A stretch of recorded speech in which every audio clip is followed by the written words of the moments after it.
Action! Bring up the steam pressure on cue. And cut! Print that take! New Zealand's ACC is facing a massive $26 billion financial hole.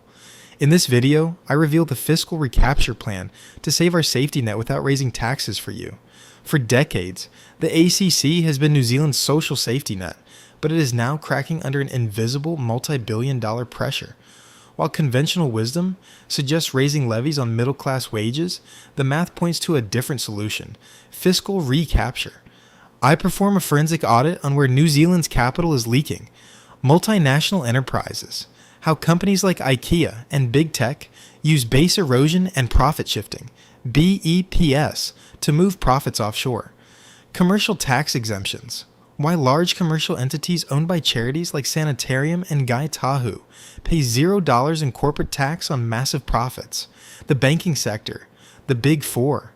Banks reported a combined profit of $6.398 billion in 2024, most of which is repatriated to Australia.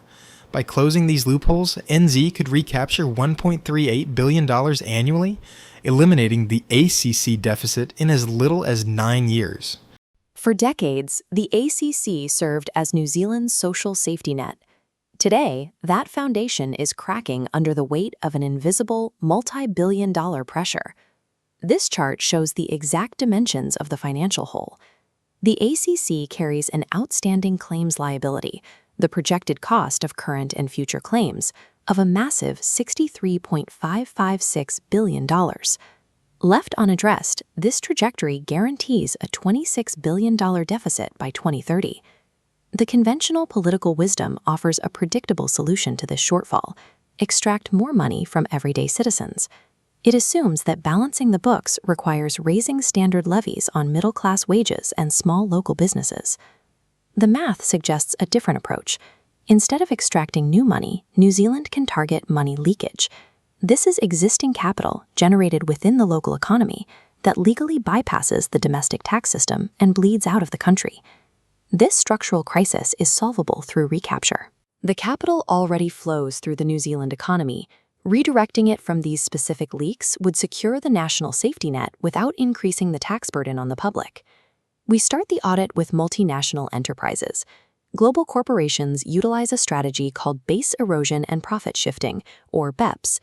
They use transfer pricing, intra-group loans, and intellectual property royalties to artificially move their profits out of New Zealand's 28% corporate tax rate and into lower tax jurisdictions overseas. Look at this flow graphic tracing IKEA's local revenue. Operating on a franchise model, they pay a 3% franchise fee directly to the Netherlands. On projected annual revenues of $191 million in New Zealand, this 3% fee alone siphons $5.73 million in capital out of the country every year, long before local taxes are even calculated. Big tech companies execute a similar extraction. Giants like Google, Meta, and Amazon generate billions from New Zealand users. Yet on $3 billion in local revenue, companies like Google and Meta paid roughly $8 million in tax. The proposed countermeasure is a 3% digital services tax. Implementing this single legislative filter would aggressively recapture an estimated $160 million per year, routing it straight back into the Treasury. Base erosion costs New Zealand up to $2 billion annually. It creates a two-tiered economy where global giants extract wealth without contributing, leaving local citizens to fund the national safety net. The extraction also happens entirely within our own borders, driven by domestic entities.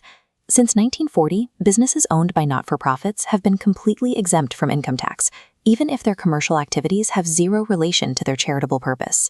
Sanitarium, owned by the Seventh-day Adventist Church, generates $191.6 million in revenue and pays zero corporate tax. They save an estimated $15 to $20 million annually, enjoying a 28% cost advantage over tax-paying local competitors like Hubbard's. Similarly, Ngāi Tahu operates massive commercial footprints in tourism, seafood, and property. They reported a gross profit of $190.3 million. Applying the standard 28% corporate rate to that profit would yield $53.3 million in standard tax. This bar chart visualizes the untaxed commercial pools of the top 1% of charities. Removing the blanket tax exemption for these large commercial operators would recover between $280 and $560 million every single year. Next, we had agricultural cooperatives. Fonterra utilizes structures that result in little domestic tax on trading profits, instead paying offshore royalties for brands and patents, costing New Zealand up to $100 million annually. They are even planning a $3.2 billion tax-free capital return to farmers, bypassing standard tax regimes entirely. Stack on another $200 million that broadcasters currently spend licensing foreign media formats instead of funding domestic productions. Allowing billion-dollar commercial entities to hide behind charitable or cooperative exemptions breaks the social contract required to fund national infrastructure. The largest single source of capital flight, however, is the banking sector. The Big Four Australian-owned banks, ANZ, ASB, BNZ, and Westpac, reported a combined net profit after tax of $6.398 billion in 2024. The vast majority of this profit is immediately repatriated across the Tasman to Australia. A targeted legislative countermeasure, such as a 10% ACC stabilization levy applied strictly to these financial profits, would generate $640 million annually. This balance sheet tallies up the final forensic audit. When we combine the recaptured funds, $640 million from the banks, $280 million from charities, $160 million from a digital services tax, $100 million from multinational audits, and $200 million from media retention, we arrive at a total annual recoverable leakage of $1.38 billion per year. That $1.38 billion is strictly existing domestic capital. It can be recaptured immediately without altering middle-class levies. The math is clear, but we have to apply it to the timeline. Exactly how fast would a $1.38 billion annual injection eliminate the ACC's massive debts?